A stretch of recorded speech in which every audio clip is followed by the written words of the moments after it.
Good day mga Lods. So Game 3 ng PBE Semi-Final Series sa pagitan ng Barangay Ginebra San Miguel at San Miguel Bermen. Kaya pa kayang manalo ng Barangay Ginebra San Miguel sa laban na ito? At ang never say die attitude ni Bishop ating alamin. Pero kung bago ka pa lang sa aking munting YouTube channel ay humihingi po ako ng likes, share and subscribe. Maraming salamat. So Bini Boatwright versus Tony Bishop dito sa labanan nila sa series ng semifinals best of 5 Commissioner's Cup, kung saan kapansin-pansin natin dito mga Lods ay kaya namang bantayan ni Tony Bishop itong si Bini Boatwright dito sa kanilang matchup.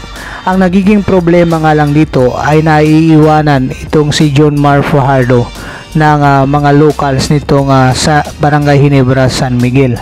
Kumbaga sa tingin natin dito mga Lods ay nakakawala itong si John Mar Fajardo dahil niyamado palagi itong si John Mar Fajardo kahit kanino i-match up dito sa player ng Barangay Ginebra San Miguel.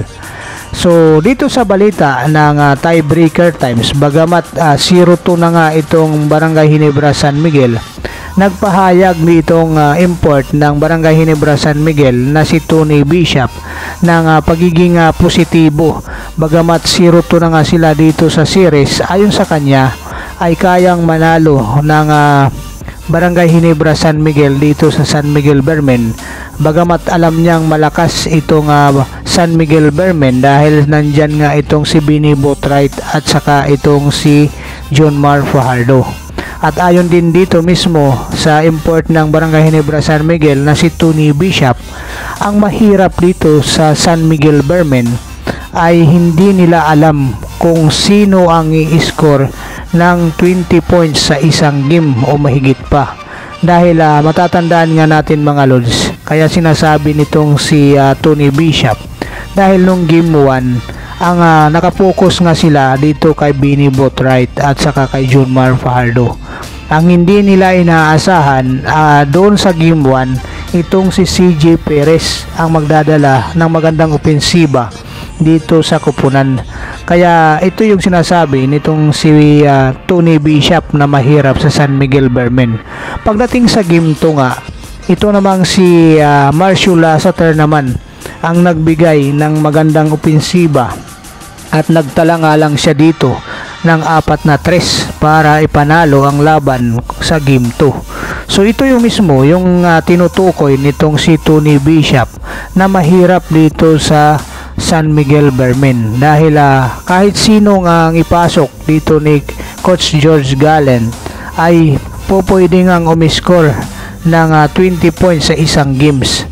So yun ang tinutukoy nitong si Tony Bishop, kaya medyo nahihirapan nga itong Barangay Ginebra San Miguel dahil hindi nga nila alam kung sino sa mga player ng San Miguel Bermen ang kanilang tutukan dahil iba-iba nga ang nagpapakitang gilas sa bawat game nga nila.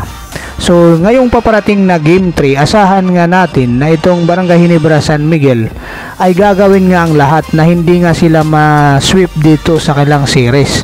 So alam naman natin si Coach Tim Con ay tactician nga ito, kaya gagawin nga nila lahat dito makakuha nga ng W dito sa kanilang series, kasi bihira nga ma-sweep itong Barangay Ginebra San Miguel sa anumang series. Kaya dito aasahan natin sa game 3 nga itong sinasabi ni Tony Bishop na kaya nga nilang talunin itong San Miguel Bermen dahil sa paniniwala nga ni Tony Bishop hindi nga sila natatambakan dito at nagkakaroon nga lang sila ng lapses pagdating sa dulo, kaya hindi nga nila bantayan ng maayos at nagkakaroon nga sila ng mga error pagdating dito sa dulo.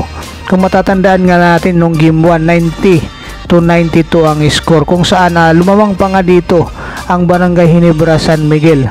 Ngunit doon nga sa in-games nagkaroon sila ng crucial na turnover na yun ang nagpatalo sa kanila. Pagdating naman sa game 2, ganun pa rin mga Lods, lumamang din itong Barangay Ginebra San Miguel, pero dali-dali nga itong nakukuha agad ng San Miguel Bermen na maabot ang kanilang kalamangan o mahabol ang kanilang kalamangan. So ganun kadali para dito sa San Miguel Bermen.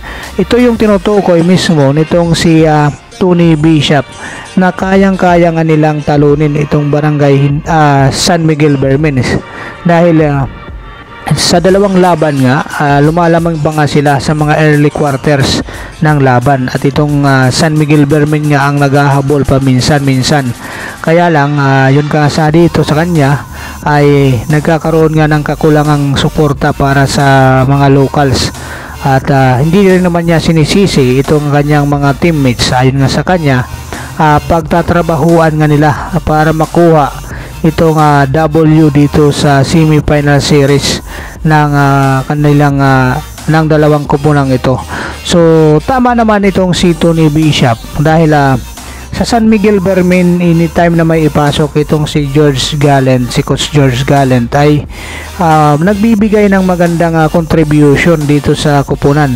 Matatandaan natin dong sa game 2 ay pinasok nga niya si Gironting kung saan naglaro ito ng 8 minutes and 45 seconds pero nag-ambag agad ito ng quality minutes dito sa kupunan. Umiscore ito ng 7 points, may mga rebounds din at saka steals. So ganun katindi ang itong mga player ng San Miguel Bermen at lalong-lalo na itong si Gironting, hindi na siya katulad nung naglalaro siya sa Converge na siya yung magiging focal point nitong team dito sa San Miguel Bermen. Ang trabaho na ibinigay dito kay Gironting ay ang opensa. Anyway, depensa pala ang binigay sa kanya dito ni Coach George Gallant. So ganun katindi itong preparasyon ng San Miguel Bermen.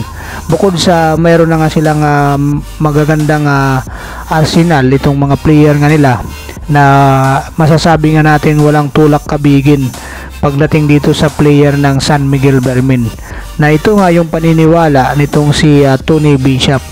Pero katulad nga ng sinasabi ni Tony Bishop, hanggat hindi pa nga natatapos ang series ay mayroon pa nga silang pagkakataon na manalo dito at one game at a time at kailangan nga nilang masubukan na itong San Miguel Bermen ay madala base sa kanilang mga plano dito sa larungan nila na nakadrawing ni Coach Tim Con. So asahan natin dito sa game 3 ay itong Barangay Ginebra San Miguel ay lalabas nga itong kung ang lahat ng kanilang kakakaya para mabigyan ng panalo ang kupunan. So hindi naman nakakahiya itong kanilang mga talo katulad ng sinasabi ni Tony Bishop dahil nagiging dikitan nga lang ang laban.